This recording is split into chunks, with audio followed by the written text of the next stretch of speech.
안녕하세요. 이제 막 돌진한 딸아이 키우고 있는 여자입니다.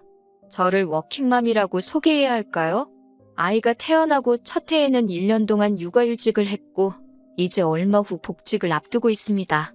어린이집은 아이가 태어나자마자 보낼 수 있다고 들었는데 주변에서 말하기를 어린이집은 적어도 아이가 만으로 3살 정도는 돼야지 아이 발달에도 좋다는 이야기를 들었어요.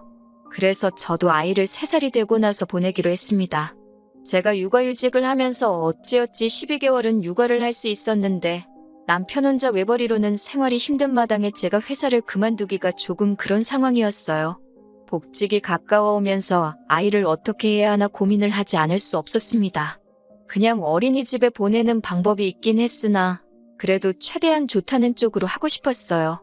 시터분을 고용하는 방법도 알아봤지만 저나 남편의 수입이 넉넉한 편이 아니라서 그건 배보다 배꼽이 더 클 것 같았습니다. 결국 친정어머니나 시어머니의 손을 빌리는 방법밖에는 없었어요. 하지만 시댁이나 친정이 저희 집에서도 1시간은 떨어진 거리에 있는 데다가 남편과 저희 회사와도 마침 반대 방향이었기 때문에 어느 쪽에서든 오며 가며 하는 게 불편한 상황이었어요. 심지어 시어머니께서는 다 늙어서 무슨 고생이냐며 손주가 이뻐서 저희한테 용돈을 주면 좋지 애를 봐주고 싶지 않다고 딱 잘라 말씀하셨습니다. 솔직히 그게 마음이 상하거나 하지는 않았어요. 오히려 이해가 됐습니다. 오고 가는 거리도 무시할 게 못 되고 그렇다고 저희가 아이를 출근길에 내려줬다가 돌아오는 길에 다시 태워오고 할 수도 없는 상황이니까요. 시어머니께서 대중교통을 타고 저희 집에 오며 가며 하시는 것 또한 상상이 되지 않았기도 하고 말이죠. 그리고 말씀드렸다시피 남편과 저희 수입 때문에 아이를 봐주시게 되더라도 저희가 드릴 수 있는 돈이 저희가 생색을 낼 만큼 액수가 큰 상황이 아니기도 했고요. 어떤 면으로는 애매하게 이야기하는 것보다 확실하게 딱 잘라 거절해 주신 게 감사할 지경이었어요. 친정어머니께서는 저희 사정을 듣고 나서는 상황이 정 그렇다면 아이를 돌봐주시겠다고 하기는 하셨지만 아무래도 오고 가는 거리가 있다 보니 매일매일 저희 집으로 오실 엄두가 나지 않으셨나 봐요. 그래서 생각하신 게 아이가 3살이 될 때까지 친정어머니께서 주중에는 우리 집에서 상주를 하시면서 아이를 봐주시고 아예 우리 집에서 지내시는 동안은 청소빨래 같은 집안일이며 식사 준비까지 다 도와주시겠다고 하시는 거예요. 그리고 주말에는 다시 내려가셨다가 주중에는 또 숙식을 하신다고 말이죠. 그렇게까지 해주신다니 감사하기는 했지만 자식된 입장에서 돈 생각을 안 할 수가 없더라고요.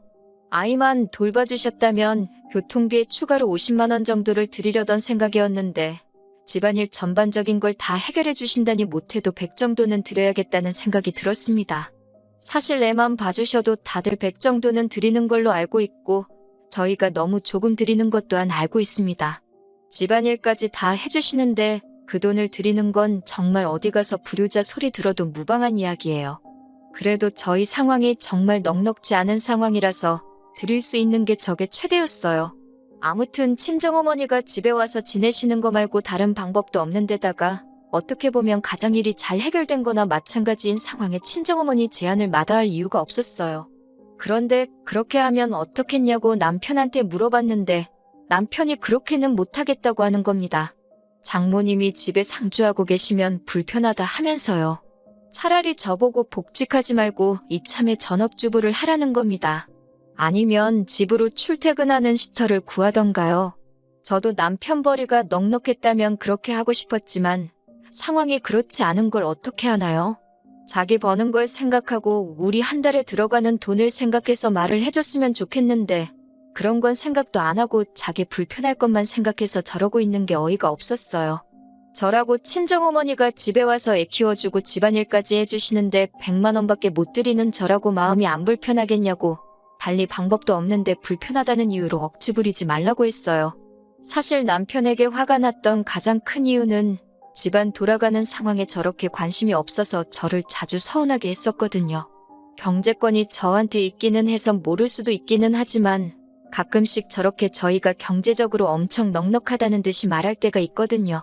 얼마 전에도 뭐 새로 나온 게임기를 사야겠다. 최신 게임기니만큼 TV도 75인치짜리로 바꾸면 좋겠다 노래를 불렀는데 그것만 봐도 얼마나 우리들 주머니 사정에 관심이 없는 건지 감이 오실 거예요.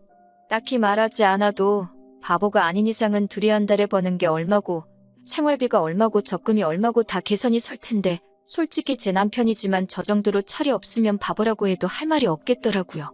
그런데 계속 이 이야기를 가지고 푸닥거리를 하다 보니 남편이 하는 말을 들어보니 원래 50만 원을 드리기로 했는데 100만 원을 왜 주냐면서 그 돈이 아깝다고 저러고 있는 겁니다. 제정신인 사위였으면 장모님이 집안 살림에 애까지 봐주시는데 꼴랑 100만 원으로 때울 생각이냐며 쪽팔려서라도 돈을 더 드리는 게 맞지 않냐고 했을 것 같아요. 예산 때문에 더 드릴 수는 없는 상황이고 드릴 수 없기는 하지만 다르고 다른 건데 다른 사람도 아니고 장모님한테 주는 돈이 그렇게 아까워서 저럴까요? 그러면서 하는 말이 장모님한테 돈을 드릴 거면 자기 어머니한테도 한 달에 50은 드려야 한다고 하는 겁니다. 내가 무슨 우리 엄마한테 용돈 주려고 그러는 줄 아냐고 곧바로 한마디 했어요. 어머님이 하루라도 오셔서 아이를 봐주시고 집안살림 다 해주시면 나라고 어머님한테 그 돈 얼마를 안 드리겠냐고요. 어머님은 이미 못하겠다고 못을 박으셨고 직접적으로 우리 살림에 도움을 주시는 게 없는데 50을 왜 드려야 하냐고 따졌어요. 남편은 꿀먹은 벙어리가 돼서 아무 말도 못하다가 그래도 그러는 거 아니라고 궁시렁대고만 있었습니다. 뭐가 그렇게 불만이냐고 물으니 친정에 그렇게 거금을 주는데 시댁에는 아무것도 안 하는 게 말이나 되냐는 겁니다. 시댁에도 어느 정도 성의 표시는 하는 게 맞지 않냐고 아직도 헛소리를 짓거리고 있더라고요. 예전에도 친정어머니께서 사위 좋아한다고 이 반찬 저 반찬 다 해서 가져다 주신 적이 있어서 재료값 하시라고 돈 5만 원을 드린 적이 있는데 그때도 남편이 제가 경제권을 가지고 있다고 너무 친정만 챙기는 거 아니냐고 따진 적이 있었거든요. 곰곰이 생각해보니 남편은 제가 경제권을 휘두르면서 친정에 돈을 빼돌릴 계획으로 이러고 있다고 생각하고 있는 거였고 그게 기분이 나빴던 겁니다. 줄 거면 시댁에도 똑같이 주라고 끝까지 우기는데 친정어머니가 시터 고용하는 대신에 집에 오셔서 살림도 해주고 애도 봐준다는 말을 몇 번을 해도 이해를 하지 않는 겁니다. 오히려 친정어머니가 주중에는 우리 집에서 숙식을 하시니 친정어머니가 우리한테 월세를 내야 하는 거 아니냐는 말도 안 되는 소리를 짓거리고 있더라고요. 저도 그 말을 듣고 욱해서 남편한테 그럼 시어머니가 오셔서 똑같이 하신다고 하면 시어머니한테도 월세를 받을 거냐고 따지니 그때가 돼서야 그 잘난 주둥이를 다물더군요. 그래서 시댁에도 돈을 보내고 싶어서 그런 거면 시어머니와 친정어머니가 일주일씩 돌아가면서 우리 집에 오셔서 살림해주고 아이 봐주고 하신다면 양가에 똑같이 달마다 50씩 드리겠다 하고 상황을 정리하니 남편은 그제서야 더 이상 제 말에 대꾸도 못하고 궁시렁대지도 않았어요. 시어머니가 그렇게 하실 건지 하루빨리 연락해서 알려달라고 했습니다. 저도 복직을 앞두고 있던 시점이라 한시가 급한 일이었거든요. 남편은 알았다고 대답을 해줘놓고는 일주일이 지나가도록 저에게 아무 말도 해주지 않다가 자기한테 좋은 방법이 있다면서 해결 방안이랍시고 말을 꺼내더군요. 남편이 이번엔 자기가 1년간 육아휴직을 쓰겠다는 거예요. 아예 어이가 없는 제안은 아니었습니다. 받는 월급이야 줄기는 하겠지만 어쨌든 들어가는 돈까지 생각하면 육아휴직의 경우가 좀 더 크게 손해를 보기는 하지만 그렇게 큰 차이는 아니거든요. 어쩌다 이런 아이디어를 냈는지 장하기까지 했는데 이어서 하는 말에 정말 재수가 없었습니다. 어차피 장모님한테 100만 원이라는 거금이 들어가면 열심히 일해봤자 돈 벌어온 느낌도 안 날 것 같다고. 그럴 바에 내가 쉬면서 애를 보는 게 좋겠다고요. 친정어머니가 아이를 돌봐주는 게 공짜로 되는 것도 아닌데 남편은 자꾸 친정어머니의 노동력을 무시하고 있는 겁니다. 자기가 일을 해서 벌어온 돈을 장모님께 가져다 바치는 것 같아 싫다는 거였어요. 그 말만 안 했어도 그냥 그렇게 하라고 했을 텐데 또 그렇게 말하니 남편이 육아휴직하면서 수입이 줄어버리는 것에 대해 얼마 손해보는 것도 그냥 넘어가고 싶지가 않더라고요. 그랬더니 남편이 징징대면서 자기도 1년 동안 쉬면서 재정비도 하고 싶다고 얼마나 힘들게 일해왔는지도 알고 있지 않냐면서 꼭 쉬게 해달라고 하는 거예요. 또 막상 남편이 그렇게 힘들다고 하니 마음이 약해져서 남편이 1년간 휴직을 하는 걸로 하고 저는 복직을 하기로 결정하게 되었네요. 아직도 이게 잘 내린 결정인가 긴가민가 합니다. 무엇보다 남편이 다른 사람도 아니고 친정어머니한테 들어가는 돈을 그렇게 아까워하는 사람이라는 걸 알게 된 게 더 충격적인 것 같네요. 다른 분들도 남편의 말이 맞다고 생각하시나요? 혹시 남편 말대로 제가 친정에다가 어떻게든 돈을 주려고 하는 이기적인 사람인 건데 저만 모르고 있는 건가요? 그래도 어쨌든 애초 계획대로 저는 복직을 하고 남편도 육아휴직이 끝나면 아무 문제 없이 복직을 하게 될 테니 큰 걱정은 없습니다만 자꾸만 남편의 말이 머릿속에 맴도네요. 친정에 돈을 주려거든 시댁에도 똑같이 줘야 한다는 말이요. 그럴싸한 말이긴 하지만 친정어머니는 엄연히 노동에 대한 대가를 받아가는 건데 자꾸 그걸 제가 그냥 주려고 한다는 식으로 받아들이고 있으니 참 고민입니다. 게다가 만 3세가 될 때까지는 아이를 어린이집에 보낼 생각이 없는 관계로 내년에는 죽이 되든 밥이 되든 친정어머니에게 부탁을 해야 할 텐데 내년에 또 이걸 가지고 똑같이 싸워야 한다는 게 벌써부터 걱정이 되네요. 안녕하세요. 혹시 기억하실런지 모르겠는데 아이 육아 때문에 친정어머니께 달마다 100만 원씩 드리고 부탁하기로 했는데 남편이 그럴 거면 시댁에도 돈을 줘야 한다고 우기다가 결국 남편이 육아휴직을 써버린 사연을 보냈던 순이입니다. 다들 별일 없으셨나요? 제가 처음 사연 보낸 지도 벌써 4개월이 지났네요. 시간이 참 빠르다는 게 새삼 느껴집니다. 저도 아무 문제 없이 복직해서 정신없이 바쁘게 살고 있어요. 제가 벌써 이렇게 사연을 다시 적게 될 거라고는 생각도 못했어요. 아무 일도 없을 거라고 생각한 건 아니지만 적어도 내년까지는 남편하고 육아 문제로 다툴 일이 없을 거라고 생각했었거든요. 제가 애초에 걱정했던 것처럼 친정어머니에게 부탁을 드려야 할 시기가 오기 전에 벌써 이렇게 문제가 생겨버리게 되었네요. 제가 출근하고 남편이 집에서 아이를 보게 되었는데 처음에는 아무런 문제가 없었습니다. 저도 오랜만에 회사에 나가니 정신없이 바빴고 또 1년 동안 솔직히 애 보느라 제 삶이 아니라고 느끼기도 했는데 이렇게 회사에 나와서 여러 사람들과 상호작용도 하고 바쁘게 살다 보니 일하는 기쁨을 다시 한번 느끼기도 했고 정말 좋았어요. 남편도 이렇게 걱정 없이 쉬어보는 게 얼마만이냐며 정말 좋아했고 말이죠. 좋은 게 좋은 거라고 남편의 육아휴직이 정해지기까지의 과정은 답답하고 어이가 없었지만 어쨌든 남편이 저렇게 좋아하니 잘 된 일이라고 생각했습니다. 하지만 그것도 잠시더군요. 남편이 집에만 있는 걸 갑갑해하기 시작했어요. 처음에는 그래도 눈치 정도는 봤습니다. 주중 내내 일하다가 제가 녹초가 돼서 주말에 쉬고 있으면 낮에 집안일이며 이것저것 다 하고 나서 저녁 늦게 아이가 잠들면 잠깐 오랜만에 친구 좀 만나서 코에 바람 좀 넣고 와도 되냐고 제 눈치도 보면서 외출을 했어요. 그런데 그게 한 달 두 달이 지나기 시작하니 더 이상 제 눈치는 안 보고 오히려 뻔뻔하게 나오더라고요. 어떻게 사람이 집에만 있냐면서 주중에는 자기가 하루 종일 애를 봤으니까 주말에는 제가 봐야 한다고 하고는 아예 저한테 애를 맡겨놓고 밖에 나가 놀더라고요. 저는 주중에 돈을 벌어오지 않았냐고 따지니 남편은 거기다 대고 저한테 자기는 제가 애 볼 때 놀았냐고 하면서 오히려 역정을 내더라고요. 그런데 어이가 없는 건 제가 작년에 애를 볼 때 남편처럼 밖에 나가겠다고 칭얼댄 적도 없을 뿐더러 주말이라고 남편한테 주말 육아는 너가 해야 된다고 떠넘긴 적 한 번 없었습니다. 그런데도 뻔뻔하게 그런 건 생각 안 하고 자기 권리만 찾고 있는 모습을 보니 아뿔싸 싶었어요. 괜히 휴직을 하게 만들었다는 생각이 드는 겁니다. 그래서 그걸로 대판 싸우게 되었어요. 그럴 거면 그냥 3개월만 휴직하고 차라리 출근을 하라고요. 네가 애를 보내, 내가 애를 보내 하면서 싸울 바에야 차라리 그게 낫겠다고 하니 그건 또 싫다는 겁니다. 자꾸 우겨대길래 저도 초강수로 나갔어요. 주말에 애 안 보고 한 번이라도 더 나갔다간 나는 회사 그만둬버리고 아이 데리고 친정에 가버릴 거라고요. 그랬더니 남편이 조용해지더군요. 그런데 이 정신 빠진 남편이 아주 다른 방법을 찾아냈어요. 하루는 평소보다 조금 일찍 퇴근하게 되어서 집에 왔는데 애는 울고 있는데 남편은 어딜 간 건지 코빼기도 보이지 않더라고요.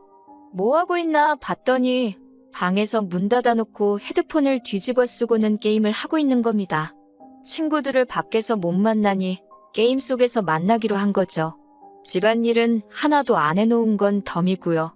뭐라 잔소리를 했더니 또 잔소리 들어서 짜증이 난다며 방에 들어가서는 이불 뒤집어 쓰고 나오질 않더군요. 남편이 해놨어야 할 집안일을 하고 있다가 갑자기 분통이 터져서 아이 들쳐업고 친정으로 직행했습니다. 그랬더니 그제서야 남편이 미안하다고 빌면서 자기가 똑바로 하겠다고 한 번만 용서해달라고 하더라고요. 정신 차린 것 같아서 이쯤 돼서 용서해줄까 했는데 바로 그저께 아주 말도 안 되는 일을 벌여놨더라고요. 퇴근하고 왔더니 집에 시어머니가 계시는 겁니다. 저를 보자마자 인사 대신 하시는 말씀이 여자가 집안일은 안 하고 어딜 쏘다니고 있는 거냐였어요. 정말 어이가 없었습니다. 잠시 남편하고 할 이야기가 있다고 말하고 방에 들어와서 들릴까 말까한 목소리로 어머님이 여기 왜 와 계시냐고 했습니다. 그랬더니 남편이 네가 먼저 애 데리고 친정에 가지 않았느냐 하면서 부부싸움에 부모님을 먼저 끼어들게 한 게 누군데 큰 소리를 치냐고 하더라고요. 그러면서 하는 말이 어머님이 한동안 집에 상주하시면서 집안일도 도와주시고 애도 봐주실 거라면서 그 잘난 회사일 열심히 하라고 빈정대더군요. 기분이 나쁘긴 했지만 그래도 나름 육아는 책임지고 하려는 것 같아서 좋게 넘어가려고 했습니다. 그런데 일전에 친정어머니가 아이를 봐주면 100만 원을 드리겠다고 한 말을 굳이 끄집어내면서 시어머니가 집에 상주하시면서 아이를 돌봐주고 집안일을 해주기로 했으니 네가 장모님한테 주려고 했던 대로 나도 우리 엄마한테 돈을 줘야겠다면서 우리 엄마 계좌로 바로 100만 원을 쏘라고 하는 겁니다. 어이가 없어서 내가 그 돈을 왜 보내냐고 했어요. 그랬더니 또 남편이 뒤집어지면서 그것 보라고 니네 엄마한테는 돈을 그렇게 주려고 하고 우리 엄마가 똑같이 해준다니까 이제 와서 오리발을 내민다고 성질을 부리더군요. 그래서 제가 남편한테 한마디 했어요. 그렇게 드리고 싶으면 드리라고 대신에 내일부터 당장 복직하고 월급 받아오라고 말이죠. 당신 월급도 줄어버렸는데 당신 어머니한테 줄 돈이 어딨겠냐고 정 돈을 드리고 싶으면 당장에 휴직 때려치고 제대로 월급 받아오라고 했어요. 그랬더니 또 곧바로 꼬리 내리고 어머님 집에 모셔다 드리고 온다고 하고 나갔습니다. 그리고선 이틀째 연락도 없고 집에 돌아오지도 않네요. 하루는 월차를 써서 버텼는데 오늘도 연락이 안 되면 꼼짝없이 친정어머니 오시라고 해서 아이를 봐달라고 해야 합니다. 남편 휴직을 처음부터 반대를 했었어야 하는 건데 마음 약해지는 바람에 제가 상황을 이 지경 이 꼴로 만들어버린 것 같아서 어디다 화풀이를 할 곳도 없네요. 그래도 일단은 내일까지 기다려보고 남편이 어떻게 나오느냐에 따라서 복직을 시키던지 아니면 당초 계획대로 남은 기간 동안 육아에 전념하게 정신무장을 시켜놓던지 해야겠네요. 정말이지 너무너무 스트레스 받아서 돌아버리겠네요. 이렇게 또 찾아뵙게 될 줄은 몰랐습니다. 이럴 줄 알았으면 한 번에 보낼 걸 그랬네요. 사실 후기라고 한 번 더 쓰게 될 거라고는 생각도 해본 적이 없었거든요. 결론부터 말씀드리자면 결국 이 사태가 이혼까지 하게 만들었네요. 다행히 친정어머니는 부를 필요 없이 그 다음날 아침에 남편이 집에 들어왔어요. 그런데 혼자가 아니더라고요. 모시고 돌아갔던 시어머니와 함께 돌아왔으니까요. 시어머니는 딱 봐도 불만이 엄청 많아 보였습니다. 왜 남편이 기도 못 펴게 잡들이를 하느냐, 어떻게 사회생활 하는 남자가 집에만 있어야 하냐며 저보고 아무리 지금 회사 일을 저 혼자만 하고 있다고 한들 남편이 육아휴직을 해서도 받아오는 돈이 있으니 육아도 공동의 책임이어야지 않겠냐는 말도 안 되는 소리를 하시는 거예요. 그래서 어머님께 한마디 따졌습니다. 제가 작년에 육아휴직할 때 남편이 아이 기저귀 가는 거 한번 도와준 적이 있는 줄 아시냐고. 그때는 육아며 집안일까지 전부 다 내 몫이어야 했는데 제가 출근하고 남편이 육아를 하게 되었는데 이번에는 왜 둘 다 제 일이 되는 거냐고요. 시어머니는 앵무새도 아니고 계속 똑같은 말만 반복하는 게 남자하고 여자하고 같냐고 하는 말이었어요. 처음에는 시어머니도 제 코를 납작하게 만들어서 자기 아들 조금이나마 편하게 해주려고 편들어주러 오신 것 같았는데 시어머니가 보기에도 제 분위기가 심상치 않은 게 이거 잘못했다가는 일이 심각하게 돌아가겠다는 걸 여자의 직감으로 눈치채신 건지 더 이상 강압적으로 나가지 않고 어떻게든 제 기분을 달래고 일을 분담시켜서 조금이나마 남편이 할 일을 덜어주려고 저를 회유하려고 하는 듯 보였습니다. 저도 전혀 빈틈을 주지 않았어요. 당연한 일이죠. 차라리 애초에 제가 하자는 대로 친정어머니 도움받고 얼마 되지도 않는 돈으로 둘 다 육아에 큰 신경을 쓰지 않고 회사 일에 전념할 수 있었는데 애초에 남편이 친정에 돈 주기 싫다고 하면서 자기가 아이 보겠다고 자초해서 이 지경까지 오게 된 일인데 제가 왜 조금이라도 남편을 편하게 해줘야 하냐고 바락바락 대들었습니다. 그래도 시어머니인데 제가 덤벼든 게 옳은 대응법이 아니라는 건 인정합니다. 그런데 거기서 남편이 큰 소리를 치면 안 되는 상황인데 뭘 잘했다고 저보고 자기 엄마한테 말버릇이 그게 뭐냐면서 거품을 무는 겁니다. 시어머니가 계시니 기세가 등등해서 저러는 것 같은데 시어머니도 저 자식 저거 분위기 파악도 못하고 저런다고 아플싸 싶은 표정으로 엄마가 이야기할 테니 들어가 있으라고 남편이 아무 말도 못하게 하시는 거예요. 자기가 저러는 게 상황만 더 악화시킨다는 것도 모르는지 말리는 어머니를 뿌리치고 아주 저한테 못할 소리를 하면서 이참에 저한테 넘어온 경제권까지 가져가려고 하는 겁니다. 이대로 두면 내가 일해서 번 돈을 다 친정에 빼돌릴 거라면서요. 시어머니도 난감하셨을 거예요. 아들 편은 들어주고 싶은데 아들이 하는 말들이 GCR도 먹히지 않는 소리였으니 말입니다. 그래도 아들 편 들어주는 건 어머니밖에 없다고 경제권 이야기도 하면서 앞으로 각자 월급은 서로가 관리하는 게 어떻겠냐며 그게 요즘 젊은 애들 방식이라고 남편 말에 한마디 보태시더라고요. 그래서 듣다가 더는 들어줄 수가 없어서 남편 소원대로 남편이 버는 돈은 남편이 직접 관리할 수 있게 해준다고 했습니다. 제가 그렇게 나오니 남편도 시어머니도 의외라는 듯한 반응을 보이면서 제가 꼬리를 내리는 걸로 생각했나 봐요. 제 눈치를 보던 시어머니도 다시 잔소리를 시작했고 남편도 그동안 있던 불만을 다 쏟아내는 겁니다. 두 사람의 이야기가 끝나고 다 말씀하셨냐고 말하고 남편한테 경제권을 준다는 건 이혼하자고 말하려고 했던 거라고 했습니다. 이혼하게 되면 친정으로 돈 넘어가는 꼴 안 봐도 되고 남편도 자기가 번 돈 자기가 직접 관리하니 좋고 저도 더 이상 육아 때문에 스트레스 안 받아도 되고 모두가 좋은 방법 아니냐고요. 독방 육아는 이혼 사유나 마찬가지라고 제가 회사 다니면서 집안일에 육아까지 해야 하는 게 독방 육아가 아니면 뭐냐고 따지니 두 사람 다 아무 말도 안 하는 겁니다. 저를 너무 쉽게 본 건지 이혼을 제가 그 싸움을 끝내려고 꺼낸 말 정도로 생각하더군요. 하지만 저는 한다면 하는 사람이었어요. 위자료 청구까지는 하지 않았지만 어쨌든 재산 분할은 똑같이 50대 50으로 받아냈습니다. 양육권 또한 애가 우는데도 방 안에 틀어박혀서 게임하던 남편에게 돌아올 리가 없었죠. 월급 몇십만 원 더 받는 걸 가지고 양육권을 자기가 가질 수 있을 거라 생각했다니 우습기 짝이 없습니다. 지금은 제가 회사에 나가 있는 동안 저희 어머니께서 아이를 돌봐주고 계세요. 자기가 진작에 돈 안 받고 아이를 봐주기로 했으면 이혼은 안 했을 거 아니냐고 미안해 하시는데 저는 차라리 잘 된 일이라고 생각합니다. 오히려 결혼하기 전에 이렇게 사람이 덜 된 놈이었나 알아보지 못한 제 잘못이 컸다고 생각하고 더 오래 같이 살면서 더러운 꼴 보기 전에 일찍 이혼하게 된 게 오히려 잘 된 거라고요. 애까지 딸린 이혼녀가 되어버렸으니 재혼은 힘들 수도 있다고 생각하지만 제 아이한테 제가 줄 수 있는 최고의 사랑을 주면서 앞으로 행복한 인생 살아보려고 합니다.